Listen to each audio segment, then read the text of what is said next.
본격적으로 시작하겠습니다. 목요일은 아시다시피 문파와 적폐 일부입니다. 이정열 변호사, 김태현 변호사가 하셔야 되는데 네. 모처럼 김태현 변호사는 일찍 와가지고 앉아 있는데 이정열 변호사가 아마 지금 저희 그 뉴스브리핑 SBS TV 뉴스브리핑에 지금 출연해서 단독으로 이재명 지사 건과 관련된 얘기를 방송을 하고 있어서 조금 늦는 모양입니다. 금방 몇 분 있다 온다 그러니까 오는 대로 진행을 하도록 하겠습니다. 오늘은 뭐 적폐 단독 무대인 거죠. 뭐 거의 그렇게 될 것 같은데요. 뭐 안 오셔도 오늘 무슨 얘기를 하실지 제가 다 알고 있기 때문에 그러니까. 그냥 뭐 제가 전달해 드려도 돼요. 네. 다 알고 있습니다, 제가. 이정열 변호사 오기 전에 저 얘기 네. 잠깐 먼저 좀 하고 있죠. 뭐 이 민주노총 네. 어제 파업이 있었잖아요. 네. 뭐 이 정부에 대한 비난의 목소리가 아주 강도가 높네요. 뭐 화장실 들어갈 때와 나올 때 마음이 다르다더니 이 정부가 딱 그런 모습이다. 네. 늑대 정권 몰아냈더니 여우 정권이 들어섰다. 네. 이게 그 임종석 실장이 더 이상 그 민노총이 사회적 약자가 아니라고 한 다음부터 네. 갈등의 골이 굉장히 깊어지는 것 같은데요. 납득이 되지 않아요, 저는. 납득이 돼요? 되지 안 된다. 않는다고? 네. 네. 뭘 더 해달라는 거죠, 그럼? 민노총이 그러니까 대한민국의 정치 지형에서 네. 문재인 대통령 정도로 그래도 그러니까 노동자 입장에서 봤을 때 예. 친노동적인 생각을 가지고 있는 대통령이 더 나올 수 있다고 보세요? 없습니다. 보수 진영에서는 전혀 없고 네. 진보 진영에서도 더 친노동인 사람이 나오기가 쉽지 않아요. 예. 왜냐하면 문재인 대통령 아시겠지만 노동인권 변호사 출신입니다. 네네. 그렇지 않겠습니까? 누구보다도 노동자의 아픔을 개인적으로 잘 이해하고 있는 사람일 텐데 물론 그런 점 때문에 보수 진영 중에서는 너무 노동 정책이 친노동자 쪽으로 기울어지는 거 아니야? 기업들한테 반기업적인 것이 아니야라고 비판은 받긴 하지만 네. 역설적으로 뒤집어서 보면 그만큼 기본적인 생각이나 그런 것들이 노동자를 좀 위하는 사람이 대통령이 된 건데 이 상황에서도 뭐 늑대 정권을 피했더니 여우 정권이 왔다. 뭐 화장실 들어가다 나다 다니다 하면 그럼 뭘 해달라는 거죠? 노동자 공화국으로 만들어 달라는 건가요? 너무 저는 과도한 요구를 하는 것이 아니겠나. 그러니까 물론 이럴 수 있습니다. 대통령 입장에서 내가 야당 정치인일 때는 노동자에 대한 인권 어떤 권리들을 10점 만점에 9, 8까지 생각했다면 네. 아무래도 대통령은 네. 본인의 어떤 이념 지향성과는 별도로 조금 정책적인 측면에서는 균형을 찾아야 되고 그렇죠. 현실을 직시해야 되니까 네. 8, 9였던 것이 조금씩 낮아져서 6, 7, 5, 4까지 올 수도 있습니다. 그건 이 국가를 운영하기 위한 어떤 대통령의 고뇌한 정책적인 결단인데 예. 그걸 가지고 본인들의 어떤 요구사항을 다 들어주지 않았다고 해서 그거를 비난을 한다? 글쎄 저는 썩게 납득이 되지 않고 얼마 전에 그런 얘기 있더라고요. 저 쌍용 자동차 노조 지부장 계시잖아요. 예. 오랫동안 해직됐다가 이번에 복직하셨어요. 네네. 근데 이제 그분이 이제 또 민주노총 이제 집회할 때 나오셔가지고 문재인 정부에 대한 강한 비판의 얘기를 나온 것 같아요. 예. 그걸 가지고 또 뭐 문재인 대통령 이제 지지자들 입장에서는 또 굉장히 안 좋게 보는다는 그런 얘기들이 이제 신문에 보도가 됐습니다. 예. 뭐 화장실 들어갈 때랑 그거는 뭐 죽은 사람을 살려줬더니 보찜 내놓으라고 한다 뭐 이런 얘기까지 나오고 더 이상 어쩌란 말이냐 이런 식의 그런 민주노총의 강한 행동에 대한 불만들이 문재인 대통령 지지자 중에서도 나오는 것 같아요. 예. 네. 참 어쨌든 문재인 대통령과 여당 입장에서는 민주노총이 이제까지 강력한 지지층이었고 또 예. 선거 승리에 큰 영향을 미친 세력이었다고도 볼 수 있잖아요. 글쎄, 근데 예. 그렇죠. 예. 그러니까 본인들이 그렇게 생각하는 것 같아요. 그러니까 이런 거죠. 그러니까 민주노총은 이게 우리의 당연한 권리다. 우리가 이 정권을 만들었다. 네네. 우리가 촛불 집회를 주도하고 뭐 이렇게 했다라고 생각하는 것 같은데 물론 모든 집회는 이제 잘 정리하고 조직하는 코어 세력이 있습니다. 그러니까 민주노총의 촛불 집회에 뭐 많은 역할을 했던 것 같긴 한데 근데 지지난 겨울에 광화문에 그 촛불들 다 민주노총 조합원인가요? 아니잖아요. 물론이죠. 일반 국민들 많이 나왔지 않습니까? 네. 그때 민주노총 당시의 분위기상 민주노총이 문재인 당시 후보를 적극 지원하지 않았다고 해서 당시 분위기에서 문재인 후보가 당선 안 됐을까요? 저는 아니라고 보는데요. 그건 본인들만의 생각이죠. 그리고 본인들이 그렇게 해서 현 정권을 지지해서 예를 들어서 그 당시 후보를 지지해서 현 정권 탄생에 이익을 담당했다. 네. 그렇다고 해서 그러면은 당선된 대통령이 그 지지 세력의 요구를 무조건적으로 수용해야 되는 겁니까? 그건 아니죠. 아니지 않습니까? 그러니까 예를 들면 예전에 노무현 대통령이 지지층의 이반이라는 저 얘기까지 들어가면서 한미 FTA 하고 이라크 추가 파병하고 제주 강정마을 해군기지 유치했을 때는 네. 통치자로서 대통령으로서 정말 고뇌에 찬 결단이었던 거거든요. 그렇죠. 이건 예. 어떻게 보면 내가 이제까지 살아온 길과는 맞지 않지만 국가가 살기 위해서는 이 방법밖에 없다라고 선택한 거 아니겠습니까? 네. 그러면은 본인이 지지했던 대통령의 그런 결단을 했을 때는 그걸도 믿고 이해해줘야 되는 거 아니에요? 근데 오히려 반대로 간다? 저는 저 민주노총이 그러면 문재인 정부의 지지자라기보다는 본인들의 이득을 위해서 이 정권을 이용하려는 거다. 그런데 그게 안 되니까 이제 원래 하던 대로 강경투쟁으로 간다. 좀 그렇게 제 눈은 보이지 않아요. 근데 아마 문파인 이정열 네네. 변호사도 비슷할 거예요, 제 생각에는. 알겠습니다. 뭐 이정열 변호사 얘기도 좀 들어봐야 되겠습니다만 민주노총 쪽 입장을 좀 한번 들어봐야 되겠어요. 그래서 어떤 생각인 건지 사실 어떤 면에서 볼 때 민주노총이 과연 우리나라 근로자들 전부를 대변을 하는 것이냐 더 나아가서 어떻게 보면은 민주노총이 어떻게 보면 대기업 그 정규직 노조를 대표하는 면이 있잖아요. 그러다 보면은 지금 시점에서 경제가 이렇게 열악한 상황으로 빠져 들어가는 동안에 중소기업 그다음에 또 뭐 노조 구성하고는 좀 거리가 있습니다만 자영업자라든지 또는 그야말로 알바생들이든지 이런 사람의 이익을 과연 대변할 수 있는 조직인지에 대한 의문도 좀 드는 거고요. 근데 이제 어제 오늘 뭐 일부 언론 보도긴 하지만 이런 보도가 있더라고요. 어제 이제 10만 명 뭐 얘기를 하는데 네. 현대차 기아차 노동조합원 빼면은 10,000명밖에 안 된다. 뭐 이런 얘기들. 네, 그럼 뭐 실제로 뭐 얼마나 카운트인지 모르겠지만 이제 기사는 그게 나왔어요. 근데 그걸 보면은 이제 말씀하신 대로 대기업 기득권 노조들이 중심 세력이 됐으니까 진짜 모든 노동자를 대변하는 건가? 정말 노조가 필요한 사람들을 대변하는 건가? 예. 라는 생각은 들 수 있죠. 그게 사실 궁금합니다. 예. 그리고 하나 저는 그때 끝이 궁금해요. 현 정부와 이 민주노총의 대립이 어떻게 될까? 끝이. 왜냐하면 조금 청와대와 당은 생각이 다를 수 있다는 생각은 좀 들거든요. 저는. 그러니까 청와대 입장에서는 청와대와는 달리 당은 총선을 그렇죠. 앞두고 있으니까. 네. 청와대는 어쨌든 성과를 내야 되고 예. 문재인 대통령 입장에서는 역사의 길이 남은 대통령이 되고 싶고 네. 청와대에 있으니까 경제를 살려야 되고 그러면 노동자들 욕을 다 들어줄 수는 없다. 그러면 현실적으로 내가 정치인에 가졌던 생각보다는 조금 친기업적으로 우클릭할 수도 있다. 그렇게 되면 이제 그런데 자꾸 노조가 내 발목을 잡는다. 그러면 뭔가 얼마 전에 보니까 지금 굉장히 뭐 역정을 냈다는 보도도 있던데. 예. 뭐 그런 맥락에서 임종석 실장의 더 이상 사회적 약자가 아닙니다라는 얘기가 이제 나온 것 같은데. 네. 그러니까 청와대는 노조와 조금 등을 줄 수도 있다. 예전에 노무현 전 대통령처럼 이렇게 볼 수도 있겠으나 당은 어떨까?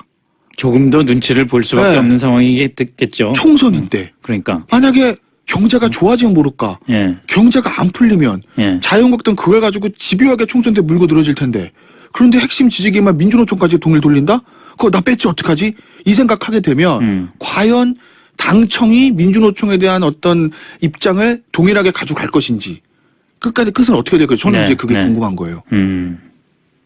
알겠습니다. 이 얘기는 민주노총 쪽 얘기도 한번 좀 들어봤으면 좋겠고 그래서 앞으로도 좀 계속 다루려고 하고요. 이정열 변호사가 곧 올 테니까 해경군 김씨 사건 얘기로 들어가서 얘기를 한번 진행을 해보죠. 드디어 양복 차림에 넥타이맨 원래 바지는 청바지를 입은 이정열 변호사가 들어오겠습니다. 야 이게 정말 제가 이 시간에 왔어봐요 지금 뭐 이게 뭡니까 도대체? 제가 왔으면 문을 잠갔을 거야 아마. 제가 그런 게 아니고 SBS에서 부르셔서. 아니 몇 시까지 이 방송 시작해야 된다는 얘기 안 했어요 그쪽에? 그거 알고 계시던데요? 아는데 그냥 잡아 끈 거예요? 뭐 저기 뭐야 본부장님하고 부장님하고 두 분이 싸우세요. 참. 알겠습니다. 시간이 많지 않으니까 빨리 그 얘기로 진행을 하겠습니다. 쟁점별 몇 가지로 간략간략하게 좀 넘어갔으면 좋겠어요. 먼저 첫 번째는 이정열 변호사가 사실은 이 해경군 김씨 사건 관련 고발인 측 대리인이잖아요. 예. 대리인 측 입장에서 예. 스모킹 건이 김혜경 씨 카카오 스토리와 관련이 있다? 이건 무슨 얘기예요? 이거 지금 진도가 어디까지 나왔는데? 아니 여기부터 시작을 해야 되니까. 네, 그래요? 얘기 안 했어요 하나도. 아니. 이 카카오 스토리 관련 진도가 어디까지 나간 게 이게 자꾸 인생을 다이나믹하게 사니까 어제 타방송사 가서 이게 김혜경 여사님의 카카오 스토리에 들어가면 나오는 사진인데 JTBC하고 관련이 있다까지 제가 어제 타방송에서 얘기를 했고요. 예. 예, 그래서 그거를 찾아가지고 아까 조금 전에 뉴스 브리핑에서 화면으로 나가던데요. 그래서 제가 그거 맞다고 확인해 드렸습니다. 네. 근데 하나 이제 말씀드렸으면 하는 게 예. 이제 스모킹 건 하시는데 사실 이제 그거는 용어가 저는 뭐 적절치는 않아 보이는데 저희 입장에서는 이거 아니면 아니다라고 한 게 아니라 이제 유력한 그러니까 기존에 저희가 제출했던 것보다는 좀 더 저희가 주장하는 사실을 증명하는데 신빙성이 증명도가 더 높은 증거. 네. 거고 그리고 당연히 이거는 저희가 제출 안 한 거는 하나가 아니고 더 있어요. 더 있는데 이제 어제 사실 저 대리인 입장에서는 아무리 그래도 이렇게 증거를 막 밝히고 흘리고 다니면 안 되는데 네. 저 어제 저기 JTBC 그 손석희 사장님의 페이스에 말려가지고 그래갖고 JTBC하고 관련이 있다고 거기까지 얘기를 하는 바람에 저희 의뢰인들한테 좀 항의를 조금 받았거든요. 예. 그래서 하여튼 뭐 근데 제가 어제 그 JTBC하고 관련이 있다. 사실 그 카카오 스토리에는 JTBC와 관련이 있는 사진이 하나밖에 없어요. 그러니까 JTBC를 얘기하는 순간 바로 그거인 거예요. 네. 예. 그래서 이제 말씀을 드렸던 거는 그 말렸다가 말씀을 드린 이유 그리고 말렸다고 제가 말씀을 드린 거는 그거예요. 저 자꾸 이제 이런 식으로 있다고만 하고 말은 안 하고 그러니까 너네 실제는 없으면서 그러는 거 아니냐. 그러니까 그게 아니다고 갖고 있다. 네. 그래서 그렇게 얘기를 한 거예요. 그래서 앞으로 뭐 그러니까 적어도 저희는 더 갖고 있는데 너 안 갖고 있으면서 자꾸 갖고 있다고 그러는 거지 그런 얘기는 하시지 말았으면 좋겠다는 거예요. 예. 예. 근데 김태현 변호사 먼저 말씀하실래요? 이재명 지사는 어제까지도 네. 여러 가지 증거라고 제시를 하면서 네. 결국 해경군 김 씨의 계정은 김혜경 씨의 계정이 아니다라는 걸 입증하려고 애를 쓰고 있잖아요. 예. 그 증거들 그 이재명 지사 쪽에서 제시하는 증거들에 대해서는 어떻게 보세요? 정확하게 그러니까 제가 이재명 지사 측 입장을 정확하게 이해하는 건지 모르겠는데 제가 언론 보도를 통해서 예. 접해본 걸 보면 정확하게 표현하면 그 트윗의 주인이 김혜경 내 부인이 김혜경이 아니다가 아니라 그 글은 내 부인이 쓴 것이 아니다는 쪽으로 저는 방패가 모아지는 것 같아요. 저는 그렇게 느꼈어요. 그러니까 조금 다른 거죠. 경찰의 공세는 트윗의 주인은 김혜경 씨입니다인데 네. 이재명 지사의 방패는 그 글을 쓴 건 내 부인 이재명이 김혜경이 아닙니다. 예. 쪽에 방패가 있는 것 아닐까 저는 그렇게 읽었어요. 그러니까 창과 방패가 조금 핀트가 어긋나는 거죠. 예. 그러니까 그건 아마 이재명 지사 입장에서 보면 네. 설사 이재명 지사 입장입니다. 100번 양보해서 트윗의 주인이 김혜경 씨라 하더라도 네. 그 문제되는 글들을 김혜경 쓰지 않으면 그거는 아이디 도용됐다 할 수도 있는 거고 본인이 만들지 예. 않았다면 그리고 그 글을 쓰지 않았다면 법적인 책임을 면할 수도 있는 거거든요. 네. 그래서 아마 그런 류의 방어 논리를 좀 표현한 것 아니겠나라고 저는 그렇게 봐요. 근데 그게 먹힐지 모르겠어요. 먹힐지 모르겠다. 예. 이거 근데 예. 김 변호사님 잘해주셔야지. 예. 이거 저는 뭐 항상 잘하죠. 우리 방송에서 네. 우리 방송이라고 해도 되나? 우리 코너에서 예. 제가 그래도 어느 한쪽 당사자인데 네. 이 주제를 다루면 이거 좀 불공평하지 않습니까? 왜요? 뭐 불공평할 거 잘해주세요 좀. 네, 저요? 네. 그러니까 아니 잘할게요. 균형 있게 나가야 되는데 네. 제가 알기로 저기 김 변호사님께서 네. 김 변호사님 워낙 또 방송을 잘하시고 많이 하시니까 근데 김 변호사님 방송하신 거 보면 아 그래 저렇게 해도 되는구나. 김 변호사님하고 같이 일하고 싶은 생각이 막 들어요. 아, 똑똑하잖아요. 워낙 사람이. 예? 젠틀하고, 예? 논리적이고. 해경군 김씨 계정 그만해요. 해경군 김씨 계정이 지금 김 변호사도 비슷한 얘기 중에 하나입니다만은 계정 소유자는 김혜경 씨가 있을 수 있고 그다음에 네. 그걸 올린 사람들은 다른 사람일 수도 있다는 거에 대해서는 어떻게 생각하세요? 그러니까 제가 처음에 주장했던 게 그거였어요. 예. 그러니까 이게 전화번호하고 이메일이 같기 때문에 계정주는 김혜경 여사님이 맞는 것 같은데 네. 실제 본인이 썼다고 하기에는 좀 정말 내용 무시무시한 것도 자체가, 있고 낯뜨거운 것도 있고 예. 이해가 안 가는 것도 있고 예. 그래서 제가 보기에는 그러니까 제 견해입니다. 그 당시 처음에 이제 이게 그러니까 사건 맞기 전에 그냥 일반 개인으로서 봤을 땐 이거 지사님께서 쓰신 게 더 맞다고 봐야 될 것 같은데 오히려 SNS를 많이 하시니까 지사가 이재명 지사 본인이 예. 그 저는 그런 생각이었는데 예. 근데 그 다음에 이게 저희 이제 고발인단들 모이고 제가 의견을 쭉쭉 받으면서 물론 이제 저같이 생각했던 분들도 계세요. 네. 그러니까 뭐 외람되지만 이제 표현을 저는 그렇게 합니다. 저기 이재명 지사님 단독 범설. 그 다음에 물론 이제 김혜경 여사님 단독 범설. 네. 김혜경 여사님은 혼자서 알아서 다 했다. 네. 그 다음에 두 분의 공범설. 네. 그다음에 두 분 플러스 제3자가 껴있는 다수 범설. 네. 예, 있어요.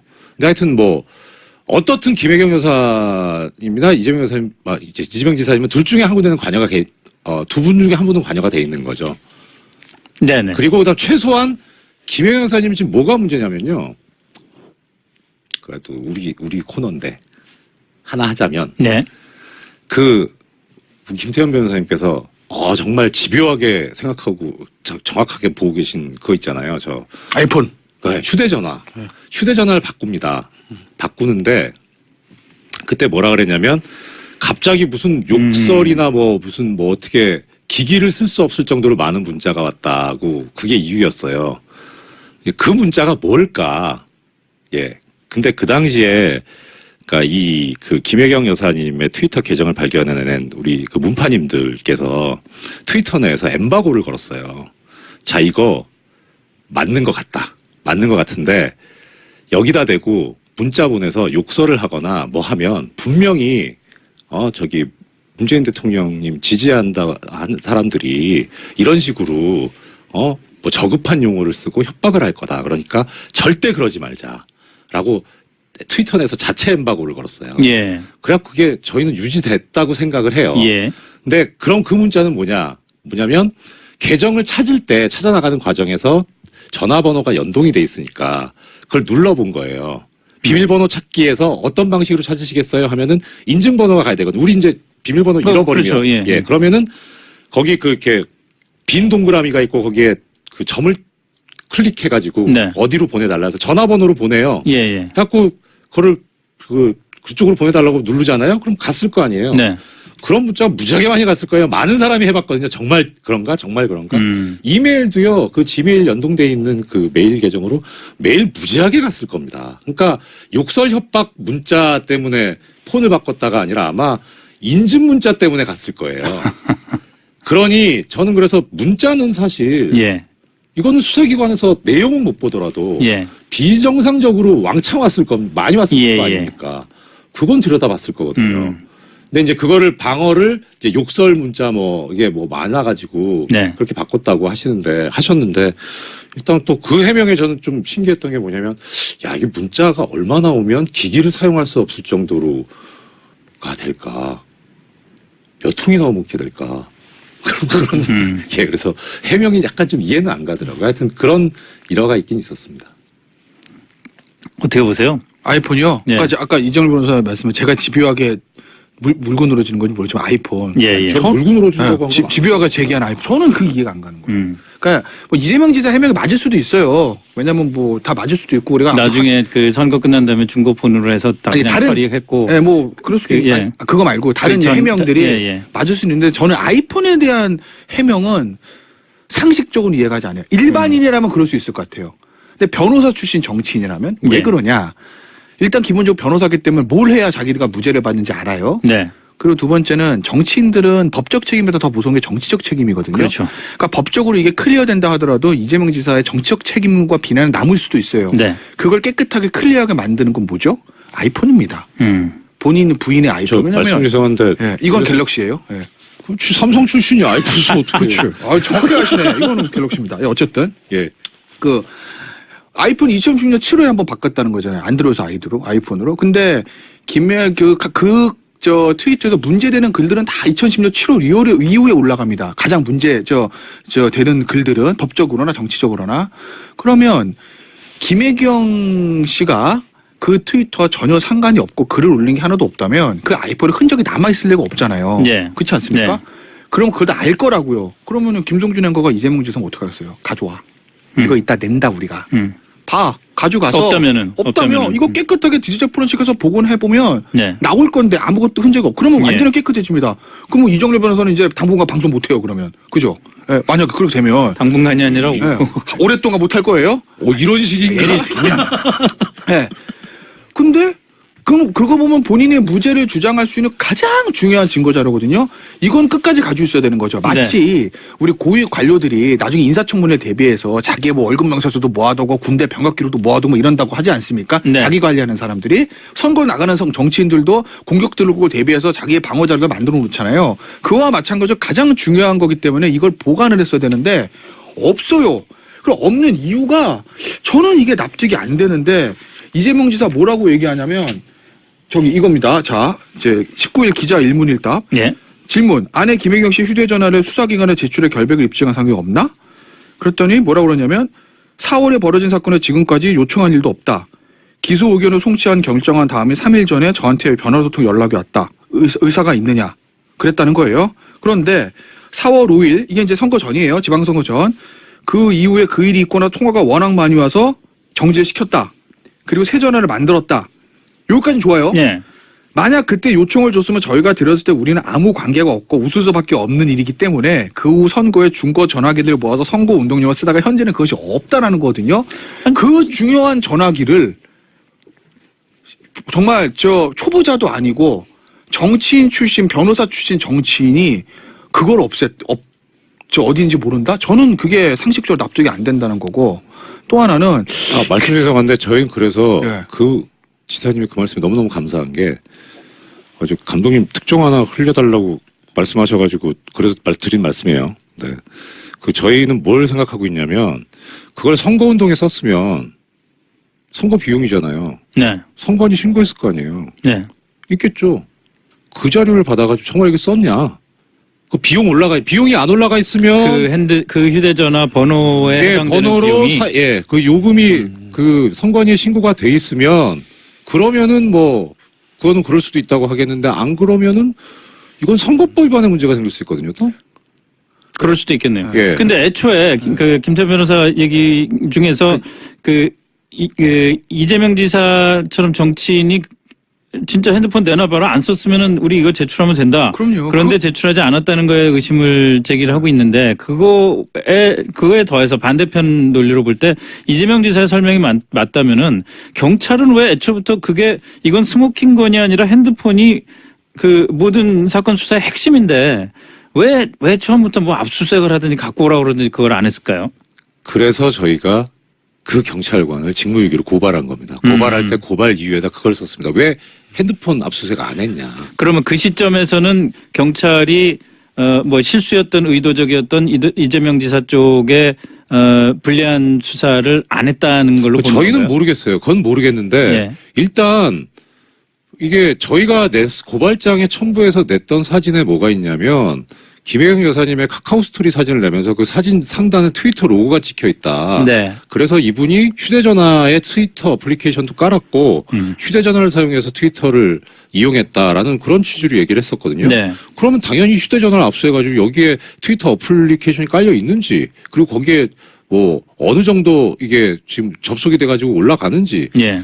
그럼 당연히 봐야 되는데 근데 일단 수사 진행 경과를 저희한테 알려주지 않았기 때문에 솔직히 압수수색을 했는지 안 했는지도 몰라요.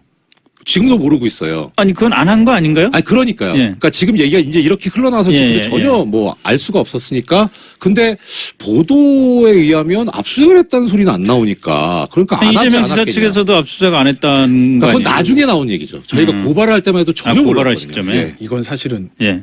뭐 국회에서 물어봐야 될 건데 청장한테 청장이 얼마 전에 그렇게 대답해 민감동 청장이 이 부분에 대한 대답한 저 언론 보도를 뭐라고 그랬냐면 우리는 할 수 있는 거 다 했다 우리로서는 근데 좀 그 부분에 대해서는 좀 사정이 있다 뭐 네. 이렇게 얘기를 합니다 블랭크를 둬요 네. 그리고 우리는 할 수 있는 거 다 했다는 거거든요 그게 뭘까 필요 없어서 우리가 그때는 저희가 그 필요 없다고 판단했습니다 저희 불찰임이 다가 아니라 예. 우리는 할 수 있는 거 다 했는데 뭐 그 부분에 대해서는 좀 말씀드리지 못한 사정이 이런 식의 대답을 하거든요. 그게 뭘까라는 거죠. 경찰 아니, 근데 입장에서 휴대전화 가져가는 거 말고 뭘 할 수 있는 게 뭐가 있으세요? 그러니까 그 부분에 대해서 경찰 입장에서 우리는 그 부분에 대해서 할 수 있는 거 다 했다는 거는 예. 뭐냐면 뻔합니다. 증거물이 있는데 경찰이 할 수 있는 거 다 했는데 말 못할 사정이라는 건 압수수색 유산 신청했는데 검찰에서 청구 기각되든지 법원에서 잘리는 둘 중에 하나라는 거거든요. 예. 그 워딩을 문헌 그대로 해석을 하면 실제로 그런지 모르겠으나 그러니까 그게 좀 저도 궁금한 거죠.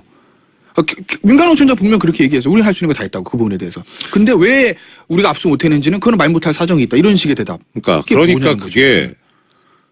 저는 이제 어떻게 읽었냐면 그 민간노총장의 말씀을 만약에 영장을 신청을 했는데 기각이 된 거라면 그냥 그렇게 표현을 하면 돼요. 근데 그러니까 이게 지금 그것도 처음에 몰랐는데 나중에 보니까 수사지휘 사건이었다 그러더라고요. 그러니까 압수수색 영장 신청하려고 하는데 수사지휘 해주시기 바랍니다. 이렇게 갔는데 거기에 대해서 보류를 했겠죠. 그러니까 이게 어떤 법률적인 형사소송법에서 정한 그런 절차를 거쳤던 게 아니고 그냥 지휘 여부 이렇게 조율을 거치는 과정에서 그게 안 됐기 때문에 그걸 그렇게밖에 얘기하실 수밖에 없는 거 아닌가 저는 그렇게 이해를 했어요. 이재명 지사가 증거라고 그 김혜경 씨가 아닌 증거라고 또 찾았다고 제시한 기념사진 있잖아요. 네. 그 누구야? 장모님. 장모님의 그 생신잔치 거기서 저기 본인은 생일이라고 썼어요. 아니 어쨌든 그래서 뭐 굉장히 김혜경 씨가 바쁜 시간을 보냈기 때문에 어떻게 정확하게 해야지. 그 시간에 이렇게 긴 글을 읽고 긴 답글을 쓰고 이거는 불가능한 거 아니냐. 예. 이 증거를 제시한 거에 대해서는 어떻게 보십니까?